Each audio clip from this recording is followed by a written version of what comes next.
koa mandre ny fampianarana sy mandre ny teninao izay fiainana ho anay. Eny fa na dia atao anatin'ny fotoan-tsarotra azy zahay dia Andriamanitra mamonjy anay hatrany ianao. Tsy namela anay ho rery ary tsy namela anay ho very ihany koa ianao. Ianao niaro anay tamin'ny loza sy ny fahavalo rehetra. Ianao ihany koa niaro anay tamin'ny arety mandringana maro samihafa. Ary izany indrindra koa ny mahafiainana anao.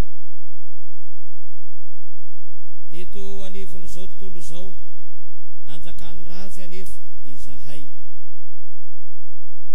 Ao ny etraketraky Satana izay mitady mandrakariva hamotika sy hampahory anay. Ianao Jesosy, ilay efa nanolotra ny tenanao teo ambony hazo fijaliana, no nanafaka anay sy miaro anay amin'izany fahavalo ratsy izany. Efa nanome anay fahefana ihany koa ianao, andresy izany devoly sy ny asany ary ny fomba rehetra izany, satria fahavalo efa resy izy, tsy manan-kevy manoloana ny herinao. Koa ampitoerao aminay mandrakariva ny fanahinao masina, hitari-dalana anay, ahafahanay mipetraka tsara ao amin'izany fanjakanao nametrahanao anay izany, ka aizanay mifankatia, aizanay mifamela heloka, ary aizanay mifanaja mifampitondra araka amin'ny mampianatrao anay. Arovy amin'ny fampianaran-diso maro samihafa koa izahay, satria efa tonga eto amin'izao tontolo izao Satana, ary mierina toy ny liona ka mitady izay arapany. Koa tsy atahotra na angozozy zahay, satria manana anao Jesosy ilay mitatana ny fiainanay. Dia amin'ny anarana Jesosy Kristy no angatahana izany. Amen. Ny tenin'Andriamanitra izay anjarantsika amin'ity tapakandro hariva ity dia ny filazantsara araka ny Jaona. Jaona toko 9, vakina manomboka amin'ny andininy 2:10 ary mijanona amin'ny andininy 9:10. Jaona toko 9, andininy 2:10 ka hatramin'ny 9:10. Miara-mitsangana isika ka toy izao no vaky ny teny amin'ny anaran'i Jesosy. Dia hoy Jesosy taminy, fantatray ankehitriny fa manana diminy ianao. Efa maty Abrahama sy ny mpaminany, nefa hoy ianao, raha misy olona mitarina ny teniko dia tsy mba hanandrana fahafatesana izy mandrakizay. Moa ianao va lehibe no Abrahama rainay izay efa maty? Sady efa maty koa ny mpaminany. Manao anao iza moa ianao? Jesosy namaly hoe, raha makalaza ny tenako aho dia tsinitsinina ny lazako. Ny raiko izay ataonareo fa Andriamanitrareo, izy ny makalaza. Tsy fantatrareo izy, fa izaho mahalala azy. Ary raha hoy izaho, tsy fantatro izy, dia mba mpandainga tahaka anareo koa aho, nefa mahalala azy aho ka mitandrina ny teniny. Ravoravo Abrahama rainareo ahita ny androko, ary nahita izy ka faly. Dia hoy Jesosy taminy, tsy mbola 50 taona akory ianao ka dia efa nahita ny Abrahama va? Hoy Jesosy taminy, lazaiko eo aminareo marina tokoa, fony tsy mbola ary Abrahama dia izy aho. Ray masina, manamasina anay amin'ny fahamarinana, fa ny teninao ny fahamarinana. Amen. Re fiangonana malala ho amin'ny rehetra ny fahasoavana sy ny fiadanana izay avy amin'Andriamanitra raitsika sy Jesosy Kristy Tompo. Amen. Raha ny filazantsara araka ny Jaona no jerena dia miavaka amin'ireo filazantsara sinoptika izy na ireo filazantsara telo voalohany dia ny Matio, Marka, Luka izany.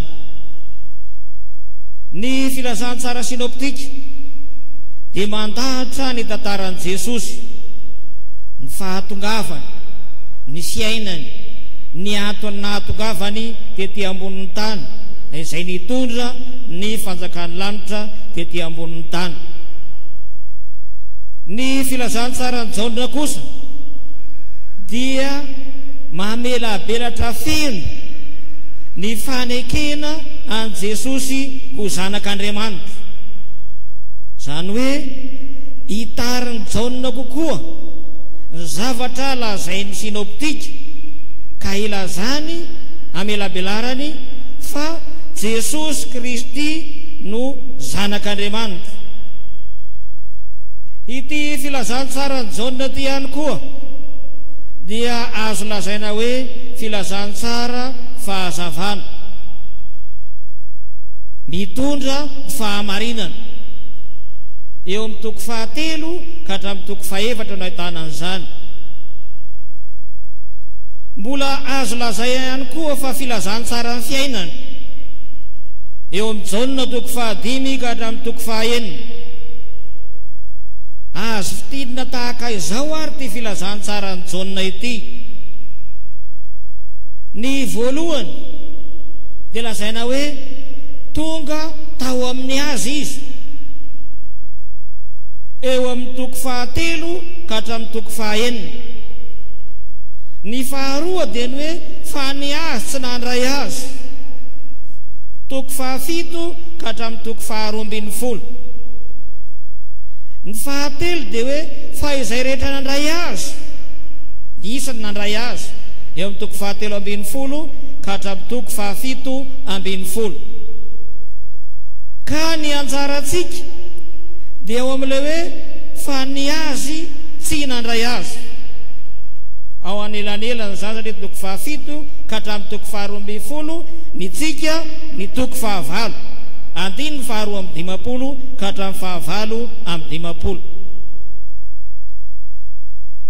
Rehefa nanota ny olombelona dia tsy navelan'Andriamanitra ho very manak'izay, satria noho ny fahotana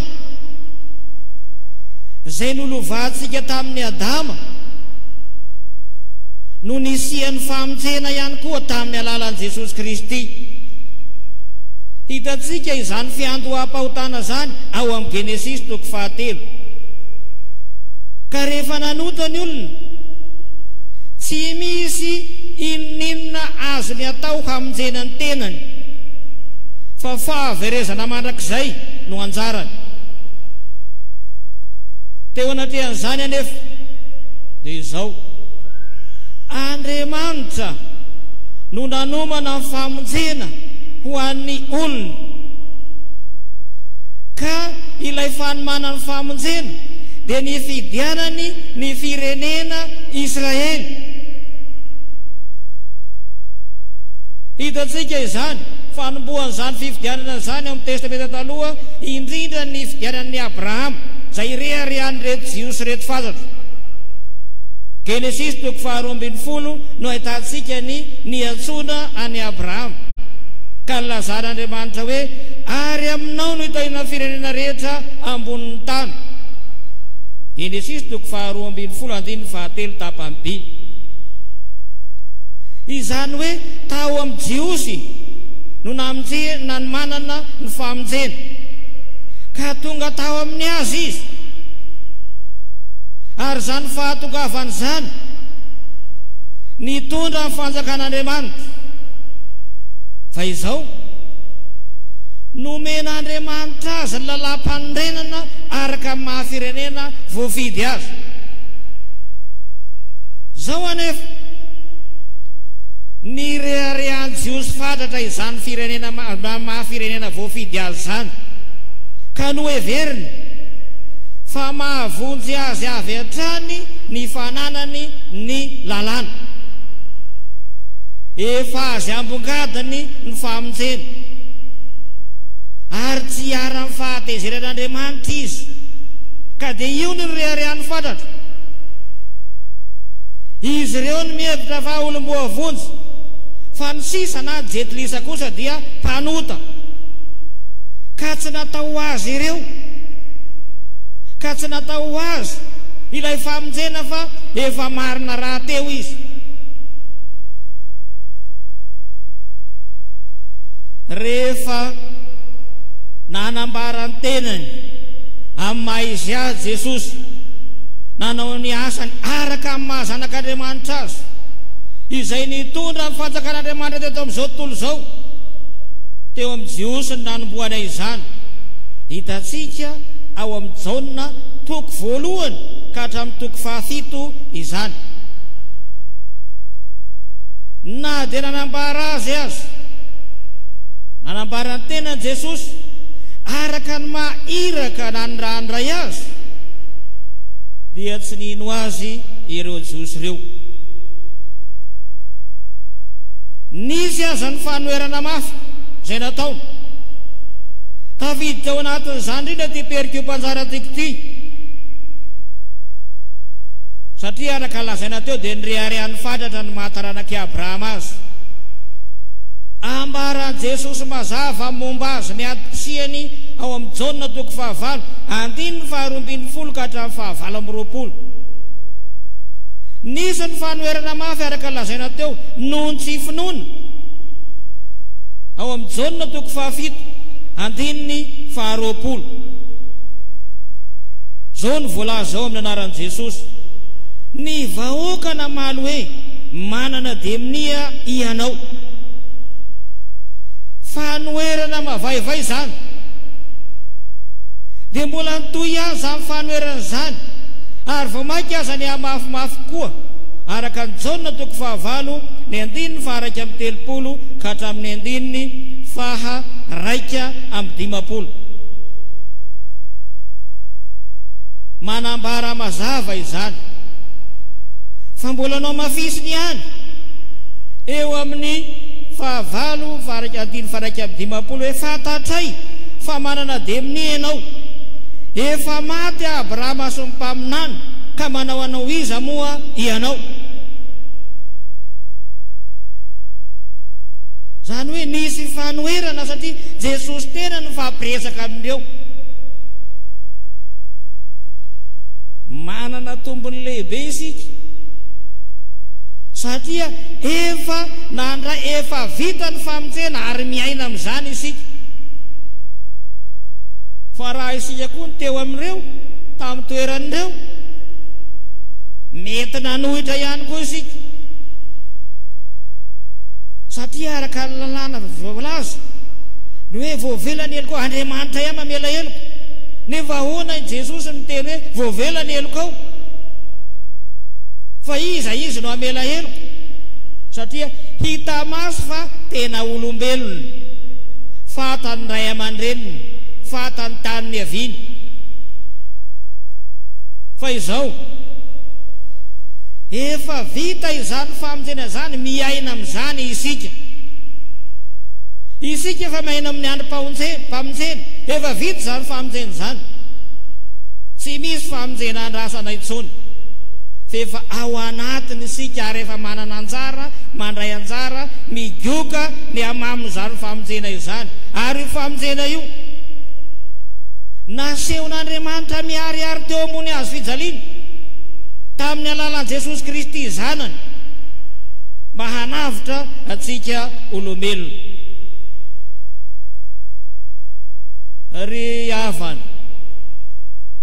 efa nambara taminao famonjena zay vitan'i Jesosy, ary izany indrindra no ati-pisihan'ny fiangonana sy ny toby tahaka an'izao, hanamarana aminao fa mpanota tsy mendrika, tokony hoelona mandrakizay ianao, nefa nasehon'Andriamanitra miharihary ny fitiavany ianao, na dia mpanota aza ianao. Nomeny ianao Jesosy zanany lahy tokana, zay maty eo ambony hazo fijaliana, antsangana tamin'ny maty hamonjy ianao. Efa taona maro nanambarana izany, ary raha ty isan-keritaona ity aza isan-keritaona efa fahaefatra amin'ny telopolo, efa fotoana lavo zany. Raha ny tenin'Andriamanitra sy ny fampianarana rehetra nitoriana teto hatramin'izay efatra amin'ny telopolo taona izay, efa be dehibe zay. Kanefa zao tena noraisitsika avokoa ve zany ary tena ny ainatsika? Tena fiainana ho atsika ve sa fahazarana fotsiny ihany ka manao tahaka ny reto jiosy reto izay manenjika an' Jesosy hatrany natao?